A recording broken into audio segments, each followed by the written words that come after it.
Good evening. Thank you so much for having me in Seattle. Not my first time in Seattle. Been here a few times before. Been in this building before, actually. I'm going to talk a bit about the future of SSAI on OTT devices. So a little bit about me first. Everyone has to do one of these slides. I'm a streaming specialist, which I think is a unique job title in the world. I'm not sure anyone else exists for that. I've been in the video industry about 10 years, spent kind of 5 years at Bright Cove, 5 years at the BBC working on BBC iPlayer. I'm pretty active in the video dev community, be that on Slack, be that on the DMUX podcast, or be that on things like the London Video Technology Meetup. So I've been doing this quite a while. I haven't got a summary slide in here because I copied this slide off a lightning talk version of the same version of a talk. But a little bit of history. I'm going to start with a bit of history. We're going to talk about video adverts in browsers. So about 5 years ago, we're all talking about kind of client-side advertising, pretty simple kind of architecture, the browser talking to the ad server directly, getting creatives, playing them at the appropriate times. Then we'd fire beacons off from the browser to report impressions, kind of a pretty simple sort of experience. Now, this was inherently limited by the browser technology of the time, right? We couldn't kind of run multiple video elements at once. We had to often tear down and rebuild the entire video stack. Pretty poor user experience. You'd often get buffering between content in the ads, black frames. The transition would suck. Sometimes we had to kind of put a player on screen, hide it away off screen, put it back on to improve the performance. This is pretty sucky. So the good news was browsers started getting better, so we got kind of more concurrent HTTP requests. Bandwidth at the same time was improving, which helps a lot.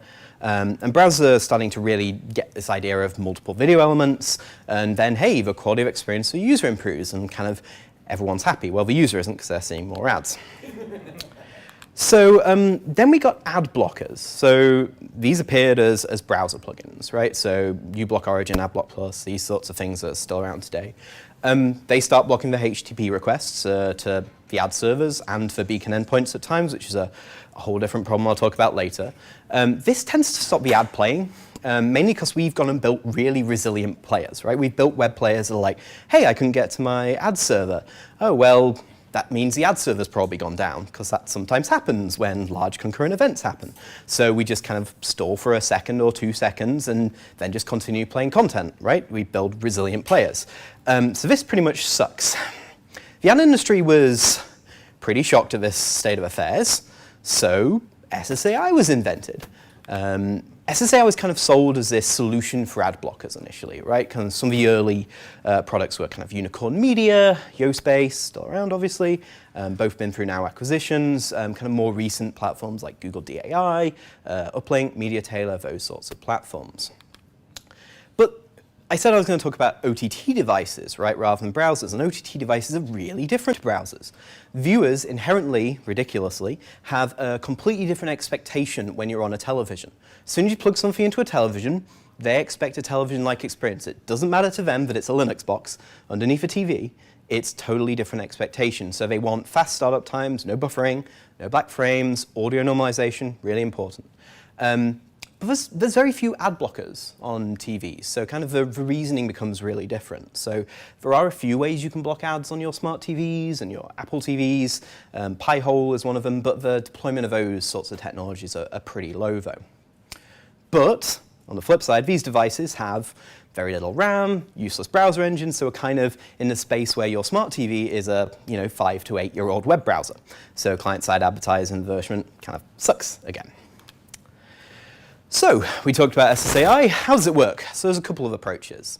First one is what I'll call manifest manipulation. This is the common predominant technology of the day.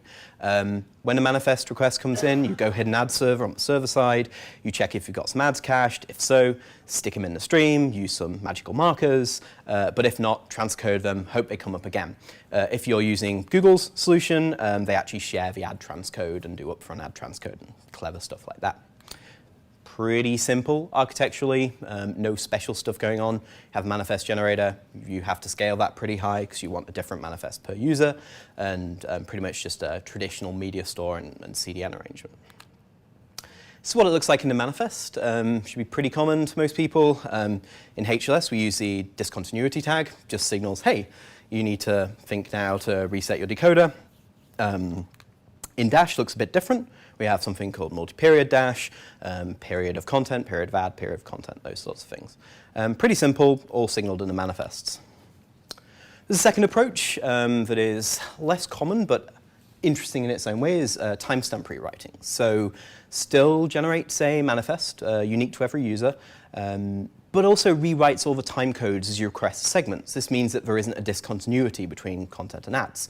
You usually have to use a redirect to get between the content and the ad, but most devices follow those. This is pretty great for OTT devices. This is pretty terrible for caching strategies, and I'll talk a bit more about that later.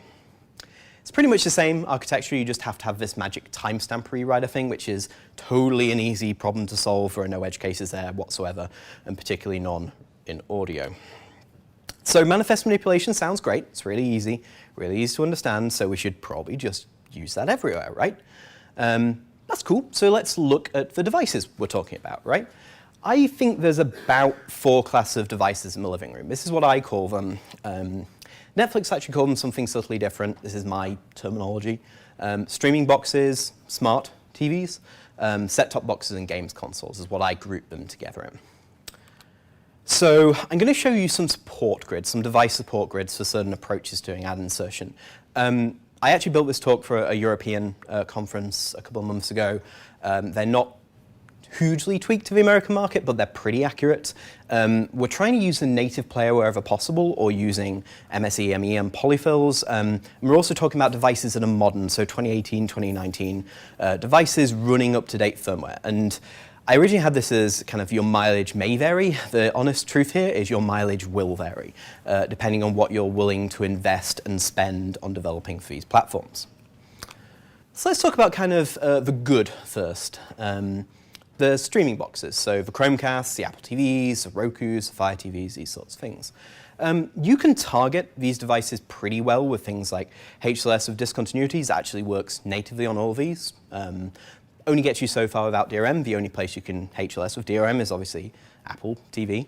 When you're talking about the other devices, multi-period Dash kind of works pretty much just fine across these devices. So this is the good situation. Then you get to bad devices, kind of the so-called smart TVs. This is a bit of a mess, really. Some of them will play it natively, so HLS of discontinuities tends to work pretty well, but again, that doesn't get you anywhere if you need DRM. Kind of native multi-period Dash with DRM is pretty much just a non-starter. So you're into the realms of kind of, okay, well, I need EME and MSE, and even then it starts to fall apart when you kind of try and switch quickly between a lot of different periods and a lot of different ads. These devices might be able to support maybe 2 concurrent video decoders if you're lucky. It's also interesting to note that on some of these devices you kind of have several options. You can either target the native player, or you could target the MSE player, or in some cases, some of them also run Roku TV as an app, and you can kind of target into there, and you can get different success there. This varies wildly by region as well, what software these devices are running. The Samsung OS out here is totally different to the Samsung OS in Europe in terms of release and performance and behavior. Are you saying that support for multi-period Dash with DRM in smart TVs requires 2 players? I am saying in some cases, the implementation of MSE will entirely spin up and down a video stack. So if you can't swap in another one, you're not going to get far. There's the ugly devices as well. The set-top box, I didn't even try to draw up a device grid for these because kind of every device is different here. There is some good stuff coming up in a little bit about this, but you know, in Europe you might have a HBB TV decoder on all these devices, which helps. But there's really very little support out there in the set-top boxes. The value of going after these devices is really minimal. Remember what I call the forgotten devices, these games consoles. A lot of people forget that these are totally media devices these days. Xbox One does really well here. You can get away with HLS with discontinuities, you can get away with multi-period Dash. All these things work quite nicely. PS4, Sony have repeatedly told me this works. I'm really yet to see an example of this working without huge amounts of development on a development team. So I say it doesn't really work. If you're not willing to do kind of fully custom player development, I kind of disagree that this works. Just HLS with discontinuities should work on Xbox One. Oh, HLS with discontinuities should work with Play Ready. Oh, and yeah, the Play Ready version as well. I forgot about that one, actually. Then there's a Nintendo Switch, which still not answering my questions. Say over here, Play Ready, Widevine, the DRM. You're talking about the full stream to be encrypted with the Play Ready or Widevine? Yeah. So The main content. this is a great question. Am I talking about the whole stream being encrypted and also potentially with the same keys? Is that also something you're implying? Okay, so I didn't go into this in detail. Most of this assumes that the ad is either completely unencrypted but correctly signaled as unencrypted, or that the ad is encrypted consistently with the same key, which is much more around the kind of timestamp rewriting, because you need to JIT encrypt your ads with the same keys as well. Most of this is around, there totally are smart TV devices that fall over when trying to turn off the encryption and then turn it back on again. I've seen that. Great question. It is a problem. It is a mess. My support grids are very much around swapping to a no encryption on the ads and then back again, rather than a different encryption key. Yeah. So if you kind of look at that as numbers, streaming boxes, we got good coverage. This is great. One devices. Smart TVs, maybe 90% best case if you're willing to put a lot of investment into it. Set-top boxes, I don't know, complete wash really. And games consoles, maybe half of them if you're lucky, depending on what deployment numbers you think people have in their households. So we've got some problems. Smart TVs, definitely one of the problems. But there's a bit of a problem beyond this. We don't have a complete picture on smart TVs because, like I said, I was talking about 2018, 2019, up-to-date firmware on devices. Here's some numbers from the UK. So the UK has maybe, this is the best stat I could come up with, a 42% coverage of smart TVs in the living room. The uptake of streaming boxes is actually pretty low in Europe in general, but we have very little data on the age of these smart TVs in people's living room. The best I could do was look at the historic data about how people were buying smart TVs. And that's what this looks like. So roughly speaking, smart TV adoption in the UK specifically, your mileage will vary, was about 6 to 7% a year and is actually starting to slow down. But if you take that data and regress it, it comes up as 28% of people bought a TV 3 years ago, a smart TV 3 years ago, and 14% have bought within the last 3 years. So this is a big problem because old smart TVs suck.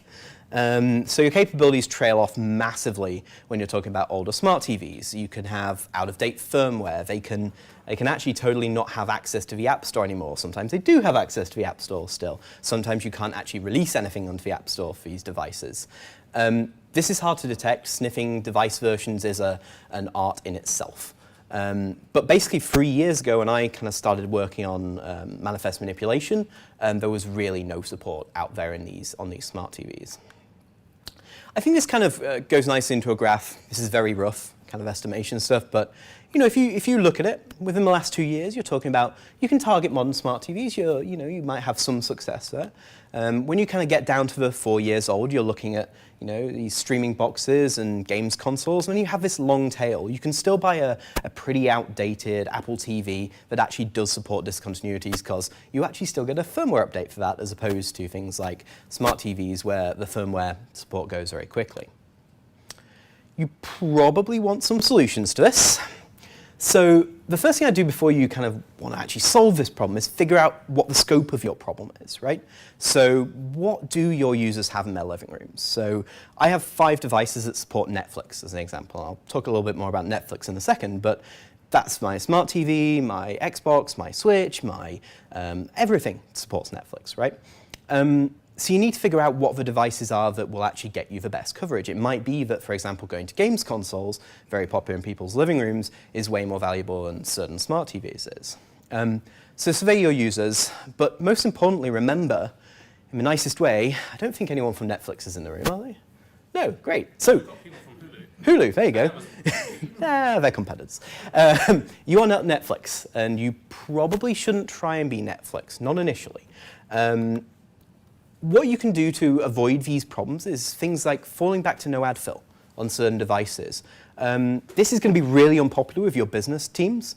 But honestly, the cost, for example, of going after like a 2014 LG TV that might have 0.2% coverage is never going to justify itself on the actual CPM you're going to see from those devices. It's just never going to be there.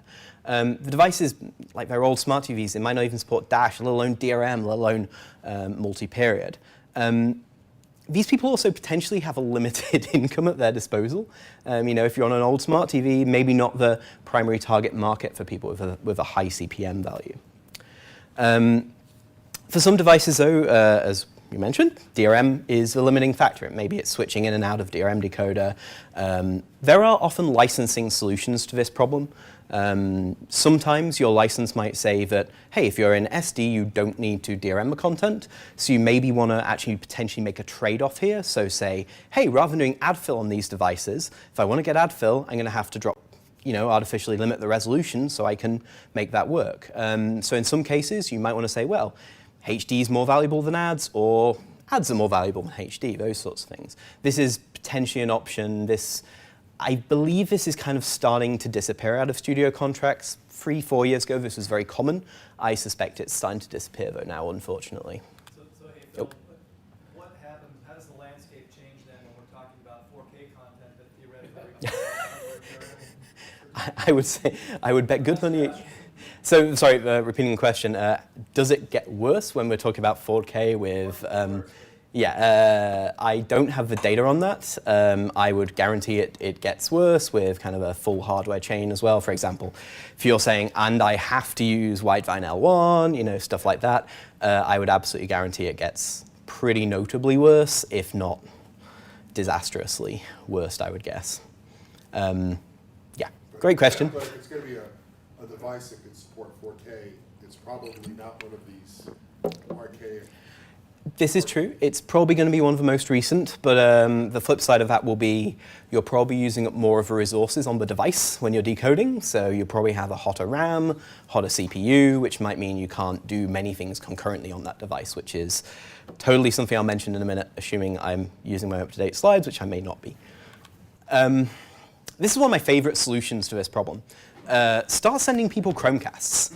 I've worked on several projects that did this. I'm aware of kind of 4 or 5 more, so I know people are doing this. So yes, old devices are eventually going to cycle out of people's homes, but there's relatively few drivers coming for people, particularly to upgrade their smart TVs.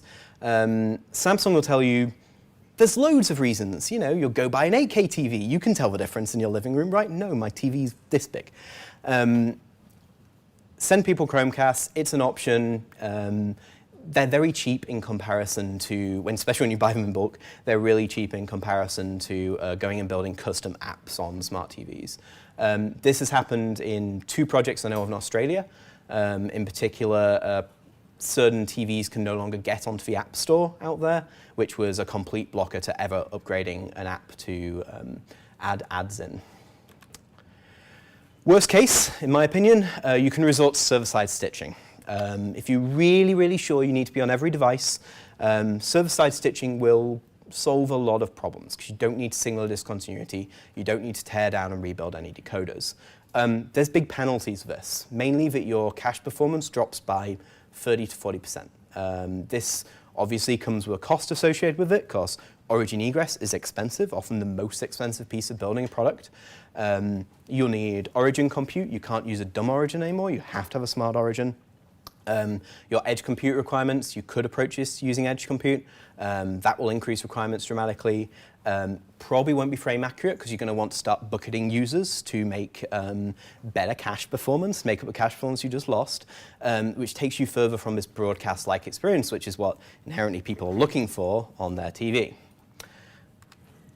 Now, I said I was going to talk a bit about the future of SSAI.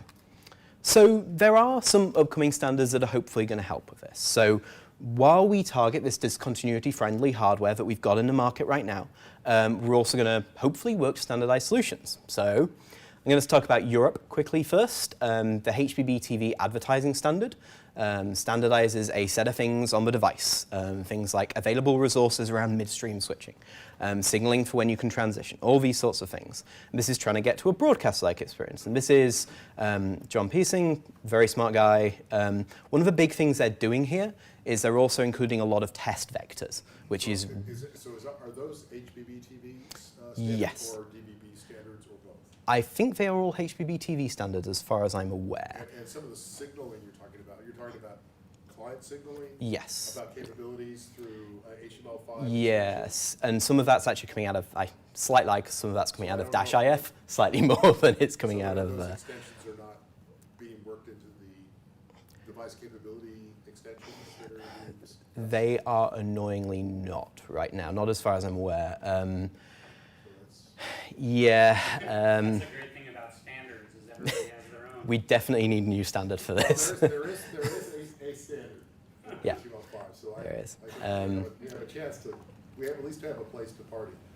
But that, I've talked to John about this several times. He needs to Yeah. keep up on the GitHub issues list for that group. Yeah.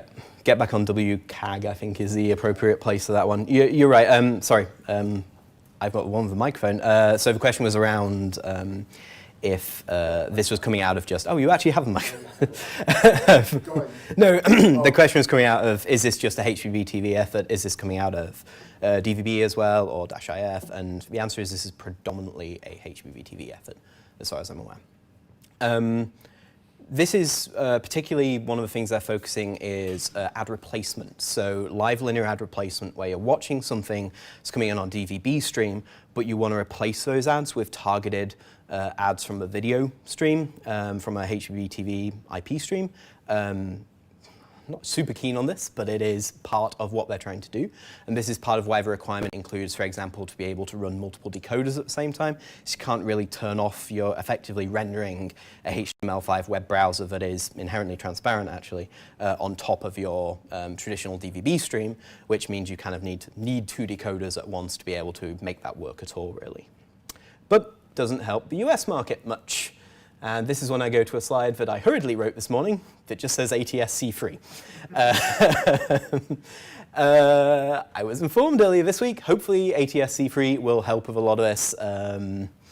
This was talking to John actually earlier this week, that a lot of kind of the HBTV-esque dash standardization within kind of broadcast standards is coming into ATSC free. I haven't had a chance to read up enough to be completely confident this will help, but I'm hoping this helps. The principal, is this on? I guess I can't hear myself. Okay. The principal problem here is who's referencing the ATSC specifications? It's on. Oh, okay. It's just recording. Oh, it's just recording. It's who's referencing the ATSC specifications. It's not like everybody out there is going, oh, here's the way it's done in ATSC, you better start moving there. Yep. And if anything, ATSC is trying to stay kind of in lockstep with the WAVE project, where the WAVE project's trying to orchestrate how CMAF and HTML5 are used for, and where all the HLS and dash interop issues are trying to be sorted out. Yep. So, I think this is but John Piesing is very active in the WAVE project as well. Yep. So this is a place where we maybe can get that sorted out. Yeah, I'm hoping to get stuck into this because this is a win for everybody. So I'm hoping to get pretty stuck into this one next. Is there any sense of whether like IAB Tech Lab is involved in or looking at it from a spec perspective, the HBB TV stuff? Sorry, was that IAB Tech Lab? IAB Tech Lab, so it's Interactive Advertising Bureau, basically Yeah, the yeah. ads tech guys, right? So it's sense of using them to leverage. I don't know if they're involved. I don't know if we're involved in ATSC free. I'm not sure. You might know better than me actually, but I'm not sure if they're actually dug in. I'm not sure on that one actually. So I had a conversation with this earlier today. Beacons and SSAI. So this is a really interesting problem that's starting to become prevalent. So beacons are what makes sure you get paid, right? So when you request something from an ad server, a payload, you stitch in some ads, you put some signaling in, and then when people actually watch content, we send beacons over to beacon receivers, which talk to the ad server, eventually often delayed, that say, hey, this person actually viewed the ad. Therefore, you get paid as a vendor or as anyone who wants something to do with ads. Lots of kind of the older SSAI solutions included server-side beaconing. This was very popular. This was good because it meant that beacons kept working when people had ad blockers. They're a little bit questionable because, hey, just because a segment's been downloaded, which is the best indication you've got sometimes, you may not be 100% sure that that segment was actually viewed. The player might have pre-buffered, 2 minutes of content, and then somebody may have closed the player before it got there. Server-side beaconing is becoming less accepted by the ad networks. In particular, Google are pretty much saying no to this these days. So what you've ended up with is this hybrid SSAI, CSAI system, where you're doing SSAI stitching, but you're still kind of giving a VMAT back, and then you're emitting all the beacons from a client. So problem solved, except a lot of those beacons are now being caught by ad blockers under the kind of umbrella of privacy. A lot of, I think it's EasyList, lists a load of these beacon endpoints, which means that you're kind of worst case situation because you've put the effort in, you've rendered an ad, you've shown it to the viewer's got grumpy because they've seen an ad, and nobody gets paid. So everybody kind of loses in that situation. So this is going to be an ongoing challenge. Talking about it earlier, actually. Interested in coming up with educated solutions here. The growth in programmatic is going to be a big challenge. So it's going to cause way bigger ad catalogs. It's going to cause ad requests to slow dramatically. I've seen, wrappers that go into, 4, 5, 6 bidding layers deep and kind of bubble all the way back up that can take, 10, 20 seconds to resolve to find an ad. It's going to slow down startup times if you do this kind of synchronously and upfront when you do an ad playback. And this is going to make ad stitching on the server side way less effective because your ad catalog is just going to become super unpredictable, which is kind of worst case for everyone, really. So, in summary, smart TVs and set-top boxes suck at manifest manipulation still. They're getting better, but they still fundamentally suck. So target living room devices, target up-to-date devices, target things like your smart boxes, your Rokus, your Apple TVs, those sorts of things, and go spend your money and your effort elsewhere. But you're not Netflix. Maybe trying to be Netflix, but be creative, be good at what you're good at. Maybe that's creating content, maybe that's QoE, mobile, things like that. But you don't have to spend all this money. It's often not worth the investment to invest in all these smart TVs, whereas you could go and do something else that's way more exciting, way more innovative, and not cost you too much in your audience size. So with that, I will happily take questions, corrections, comments, anything, email, now, later, anything like that. I do have to say thank you to Mux, who pay me to travel around and talk about things. If you are interested in an analytics product or a very powerful video API, please do reach out as well. We can help you with those. But yeah, if anyone has any questions, please don't hold thy tongues. Also applause, please. So John, the microphone's actually not working. Oh, it's not working. Oh. I will repeat. I feel so fun. You should always speak into a microphone if you have the option. I have a loud voice, so people. So on the ad blocking side, you were specifically talking about browser implementations. Yep. One of the things that there's a trend towards progressive web apps across the industry, and in my opinion, it's likely that people will block the creation of ad blockers in the creation of PWAs. So if PWAs get a lot of use, that's going to address some of the ad blocking issues. Absolutely. I'm yet to see PWAs get a huge amount of traction on smart TVs, but who knows? Soon, maybe. That is the problem. Yeah. But on streaming devices, Yep. that you're right. The big problem with smart TVs is the lack of consistent browser development. Their implementations of EME have barely met the letter of the specification, and many of them are based on Google's early 1.5B or whatever it was specification for a wide-vine CDN that goes back from before the publication of the EME spec. There is, I was looking at this today because somebody posted in Video Dev Slack. Google now have a pretty good set of, it's actually under the YouTube organization, but it's a pretty good set of benchmarks, HTML5 browsers now, that exercise EME and MSE specifically, which is supposedly what they use now to certify devices. Someone from Google in the room, please tell me I'm wrong, but my understanding is that's what they're now using to certify smart TVs, set-top boxes, that sort of thing. I haven't run them yet on anything, but I'm going to have a play with them next time I have a cheap smart TV to hand. I can't remember the exact repo, but I can share it around. So someone at YouTube did that. yeah. That's good. Yuri. Is there overall morale of the stock as like this one? If you can't figure out how to get things done right, you don't enjoy doing something. It's a fair statement. I don't disagree. The moral of the story in my mind here is it's not critical to be on every device. It's certainly not critical to be on every device with ads. You can do way more exciting, innovative stuff with your time and research money than spending it getting, I've sat in rooms on eBay in the middle of the night, TVs, to try and debug a problem that some customer down the road has said, hey, it doesn't work on my smart TV running this version of software. And I've sat there and I've driven out and bought smart TVs from people that are like, why are you bidding so much on this old smart TV? Because I need that exact smart TV. When I start emailing them questions about exactly what software is it on, I don't know. Yeah, way better things to spend time and money doing than chasing old smart TVs in the middle of the night.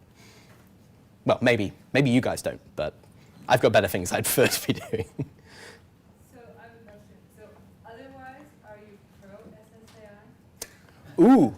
Yeah, I'm super pro. Am I pro SSAI? Was the question. I am super pro SSAI. I have worked on kind of fully stitched solutions. They're not great. I appreciate they're also going to get worse in the future.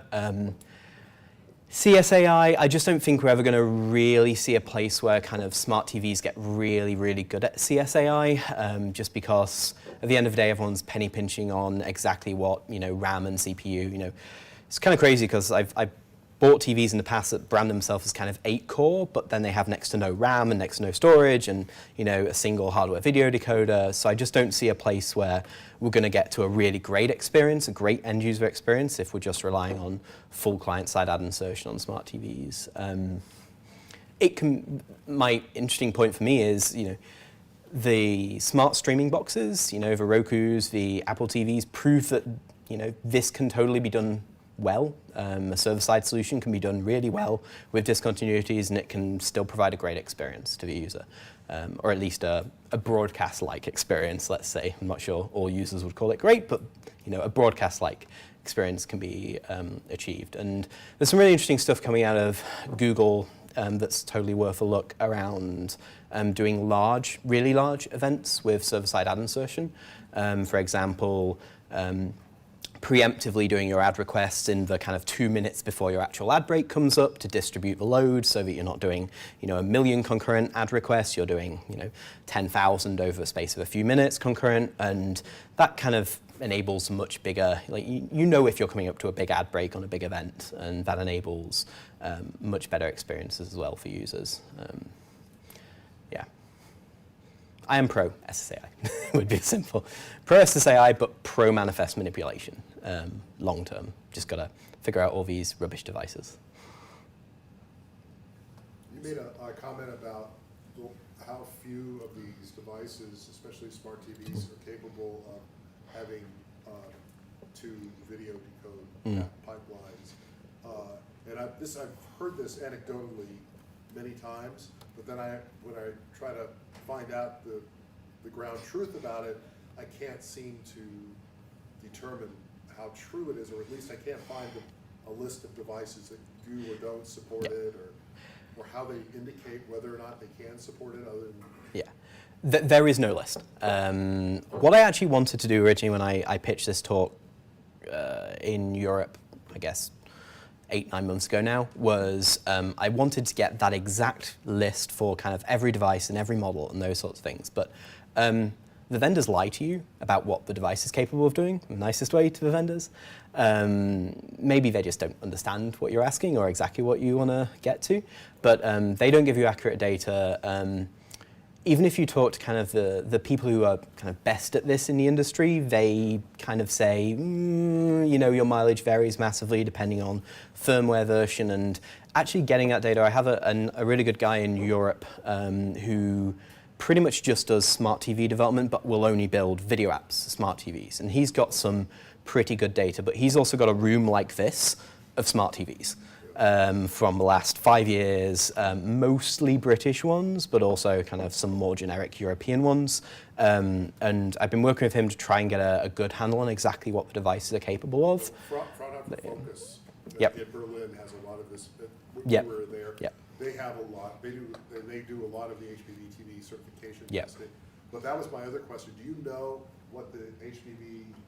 What are the reasons why HBB-TV is the exception to this whole problem, or to some degree an exception, is because they actually have a specification, say, hey, here's what you have to implement, and Yep. they have tests and so forth. Do you know what they say about what a smart TV has to be capable of? Does it have to be able to support separate simultaneous video buffers? HBB-TV 1.5 and 2, you do not have to have concurrent buffers playing at once. You absolutely don't. It's a full teardown, full rebuild. The advertising specification, I believe, adds a certain number. I can't remember what the exact number was that they settled on. I think it's obviously at least 2. I believe last time I looked at some of John's work, it mentioned that it had to, I'm sure it's free, because the concept was if you're doing kind of linear, you want to be able to at least kind of get one ahead. So that kind of makes free when you 1 + 1 + 1, going back to the feed from live. I can't remember what the exact number is, but the HBB-TV ad specification will include a minimum number. When those, it's not like they're building HBB-TV televisions. They're building Yeah. televisions that support HBB-TV. Yeah. Those TVs, if they do implement the advertising profile of HBB-TV, are going to get better at supporting Absolutely. video pipelines Yeah. for their U.S. TVs as well. Right? Because aren't they, they're not really a special SKU Yeah, but in hardware. I would actually have some information on that from my time at Dolby. Most TV manufacturers build SKUs specific to the region. They'll actually have Yeah. different chipsets for both the Yeah. SoC and even the tuner package Yeah. based on like European model, US model, Japan, Korea. So yeah, I- unfortunately, benefits for a Yeah, European TV it- model are unlikely to be there for a US model. Well, there's a sad trombone. Yeah. Yeah. I actually have a TV at home that is a certain model number, MU 7000, whatever it is, from Samsung. Completely different television in America. Like a completely different set of specifications, like local dimming versus no local dimming, and it's not software lockout, it's like even complete hardware differences. So if all you did was look at the pure model number without the, like knowing what region it's in, it could have a completely different set of capabilities. So the question then becomes whether or not ATSC is trying to do the same Yeah. thing for, I mean, I don't need to, For because the everyone American, can finish the yeah. sentence. And then the question then would be that, would the TVs in the US start to have this capability? Also, there is a little bit more frustration on top of this, which is that the capabilities kind of from a HBB TV standpoint may not actually match what the native browser can do. So you kind of think of it as just because HBB TV can do, like it has HBB TV, that means it can do 2 concurrent. It may not actually mean that if you replicated the same thing using MSE and EME in the browser, that it would do the same thing. Or if you launched a native app, it would do the same thing.